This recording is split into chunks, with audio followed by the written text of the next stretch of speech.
मनुष्य का जीवन अक्सर अशांति, तनाव और बेचैनी से भरा होता है। इसका कारण जीवन की भौतिक समस्याएं नहीं, बल्कि हमारा अपना मन है। मन हमें भ्रम में डालता है। एक भ्रम पैदा करता है कि यह हमारे अस्तित्व का केंद्र है। यह कहानी बौद्ध धर्म और चीन के सम्राट के बीच हुई एक गूढ़ वार्ता पर आधारित है।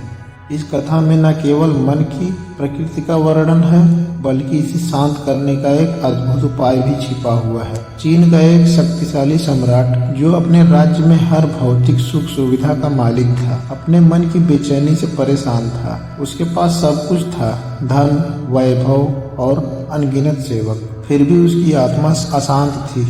उसे ऐसा लगता था कि जीवन में कोई शांति नहीं है। उसने कई संतों और विचारकों से सलाह ली, लेकिन कोई भी उसकी बेचैनी का हल नहीं निकाल पाया। फिर उसने बौद्ध धर्म का नाम सुना, जो भारत से चीन आए थे और अपनी गूढ़ शिक्षाओं के लिए प्रसिद्ध थे। कहा जाता है कि बौद्ध धर्म ने सत्य को जान लिया था। सम्राट को विश्वास हुआ कि शायद बौद्ध धर्म उसके प्रश्नों का उत्तर दे सकते हैं। एक दिन सम्राट बौद्ध धर्म से मिलने गया। उसने अपनी समस्या उनके सामने रखी। उसने कहा, मेरा मन बहुत बेचैन और अशांत है। आप एक महान संत हैं, कृपया मुझे बताइए कि मैं अपने मन को शांत कैसे कर सकता हूँ। बौद्ध धर्म ने मुस्कुराते हुए उत्तर दिया, तुम कुछ मत करो, पहले अपना मन मेरे पास लाओ, इसे मैं शांत कर दूंगा।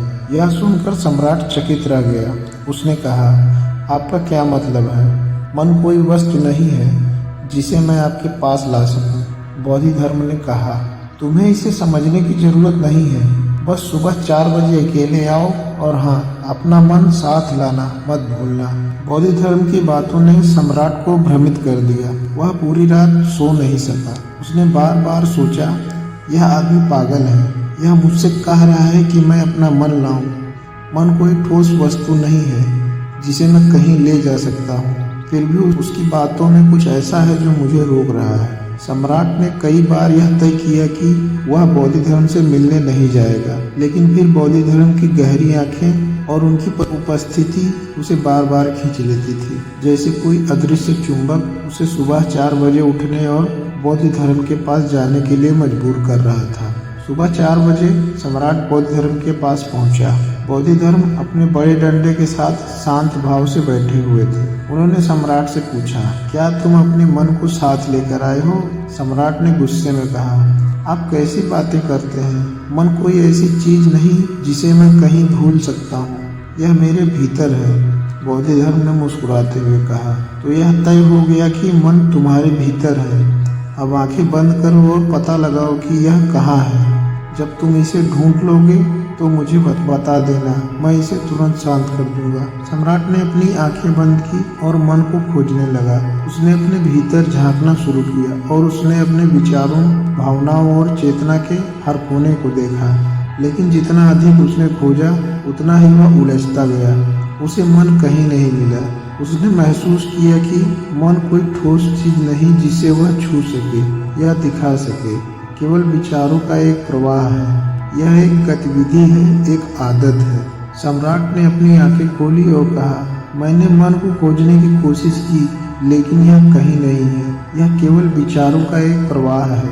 इसे देखा जा सकता है, लेकिन पकड़ा नहीं जा सकता। बौद्ध धर्म ने मुस्कुराते हुए कहा, यही तुम्हारे प्रश्न का उत्तर है। मन वास्तव में है ही नहीं। यह केवल विचारों और भावनाओं की एक गतिविधि है। जब तुम इसे देखना शुरू करते हो, यह स्वतः ही समाप्त होने लगता है। तुमने इसे देखा, इसीलिए यह शांत हो गया। उन्होंने आगे कहा, याद रखना, जब भी तुम्हें बेचैनी महसूस हो, बस अपने भीतर झांको, इसे देखने की कोशिश करो। जब तुम देखोगे तो यह धीरे धीरे खत्म हो जाएगी।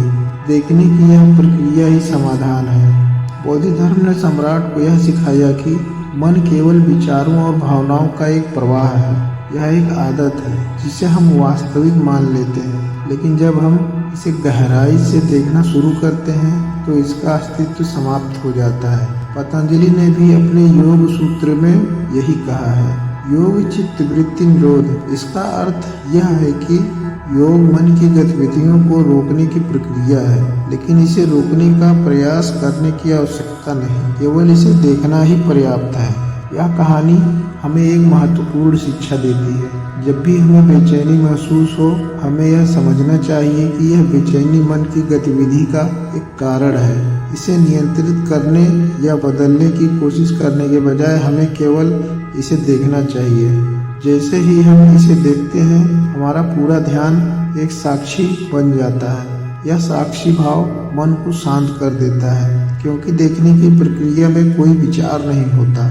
बौद्ध धर्म और सम्राट की यह वार्ता हमारे जीवन के लिए गहरी प्रेरणा है। यह हमें यह समझने का मौका देती है कि मन की बेचैनी और अशांति वास्तव में हमारे अज्ञान का परिणाम है। हम मन को वास्तविक मान लेते हैं और इससे जुड़ जाते हैं, लेकिन जब हम इसे देखने लगते हैं तो यह स्पष्ट हो जाता है कि मन केवल एक प्रवाह है।